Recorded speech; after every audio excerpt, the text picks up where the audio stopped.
Stepper motors are good for moving things with precision.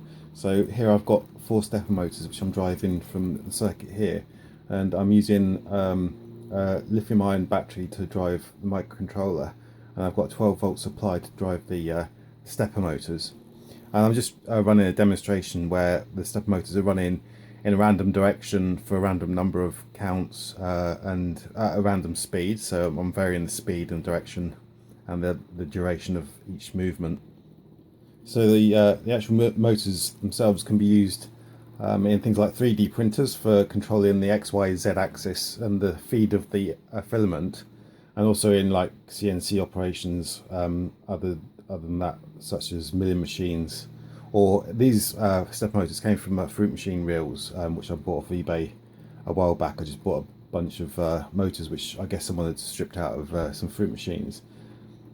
So if I look at the actual circuit,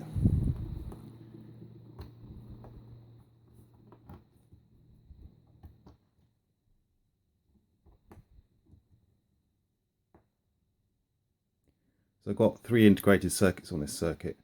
I've got the PIC microcontroller, which I'm using to control the stepper motors. Each stepper motor has 4 phase inputs, so four wires which are one for each phase of the motor, and power supplies as well. It's got a power supply lead as well. And because so to drive 4 of them, I need 4, 8, 16 lines from the microcontroller. And after that, I've got 2 lines free. So I've got a input only line on the microcontroller, a bidirectional line which I'll use to communicate with it later on to tell it what to do with the stepper motors. And the outputs from the PIC microcontroller I put through these drivers. So these are ULN2803s, and they're Darlington driver transistor arrays, and they can drive directly from TTL logic. So you can just connect logic high and low lines to the inputs, and then the outputs are driven from a power supply, which is a different voltage to the logic power supply, and they'll drive through the pins to the phases of the stepper motor, and then the actual they actually sync current, so they'll take the current to ground. So you actually supply the stepper motor with your positive voltage, and the ULN2803 they can drive up to half an amp per channel, and these stepper motors just happen to be just under half an amp per phase, so they drive it fine. They don't get warm or anything, and it just makes a very easy circuit to drive them. So there's not much to the circuit at all. So the PIC microcontroller could be any device. It could be a Raspberry Pi computer, or it could be an Arduino, or just any standard logic. So this is the ULN2803 driver chip, and it's got diodes in there as well, so it protects from reverse currents when you're driving in inductive loads such as motors, and it has a ground, so that's when the logic is switched on, the output or the input it should be, I guess, is taken from the actual stepper motor phase, taken down to ground. So all you have to do is switch these in order. So I've got the first 4 driving one motor, the second 4 driving another motor, and depending on how you switch them on, you will drive the stepper motors in various ways. So there's a couple of types of stepper motors. So there's unipolar and bipolar. So the bipolar stepper motors you drive by putting current through each phase in one direction, and then you can reverse the direction of the current to drive the axis away from the current position of the motor. But I'm using unipolar, so you only put the current through the unipolar stepper motor coils in one direction only, which is a lot easier to drive. And there's a few ways of driving a motor as well. So I've got a couple of examples here. So I've got full step-in examples. So in full step-in, you turn on one pole, one phase of the motor at a time, and it drives the motor. So say this is the motor, and these are the coils in the motor.